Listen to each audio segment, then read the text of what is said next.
സദസ്സിന് വന്ദനം. ശുചിത്വശീലവും ആരോഗ്യം എന്ന വിഷയത്തെ കുറിച്ചാണ് ഞാൻ ഇന്നിവിടെ സംസാരിക്കാൻ പോകുന്നത്.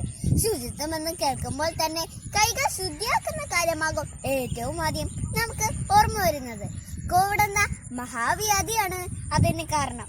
ശുചിത്വത്തെ കുറിച്ച് നാം ഏറ്റവും അധികം ശ്രദ്ധിച്ചതും കോവിഡ് കാലത്താണ്. കൈകൾ ശുദ്ധിയാക്കുന്നത് മാത്രമാണ് ശുചിത്വം.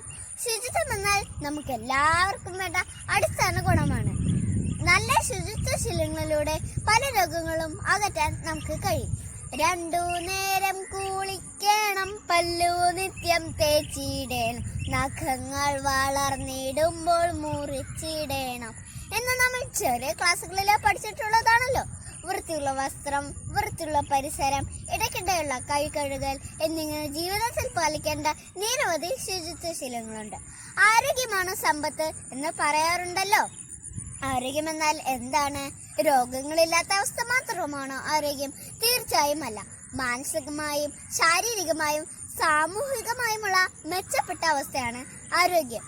ഒരു ഞാൻ മാത്രമാണ് ശരി എന്ന ചിന്തയേക്കാൾ വലിയ തെറ്റ് വേറെയില്ല. ഈ വചനം നമുക്ക് മനസ്സിൽ സൂക്ഷിക്കാം. മാനസിക ശുചിത്വത്തിനും ആരോഗ്യത്തിനും ഇത് പ്രയോജനപ്പെടും. മനുഷ്യൻ ഒരു സാമൂഹിക ജീവിയാണല്ലോ. അതുകൊണ്ട് തന്നെ നല്ല ബന്ധങ്ങൾ സൂക്ഷിക്കുകയും മറ്റുള്ളവരെ അംഗീകരിക്കുകയും ചെയ്യുമ്പോഴാണ് സാമൂഹിക ആരോഗ്യം നമുക്ക് കിട്ടുന്നത്. ഒരു വ്യക്തി എന്നാൽ അയാളും അയാളുടെ ചുറ്റുപാടുകളും ചേർന്നതാണ്.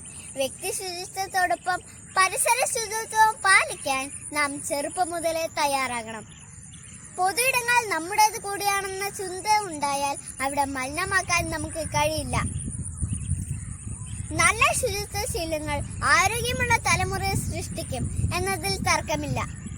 നല്ല ശുചിത്വശീലങ്ങളിലൂടെ നല്ല ആരോഗ്യം വീണ്ടെടുക്കാൻ നമുക്ക് സാധിക്കട്ടെ എന്നാശംസിച്ചുകൊണ്ട് ഞാൻ എൻ്റെ വാക്കുകൾ നിർത്തുന്നു. നന്ദി, നമസ്കാരം.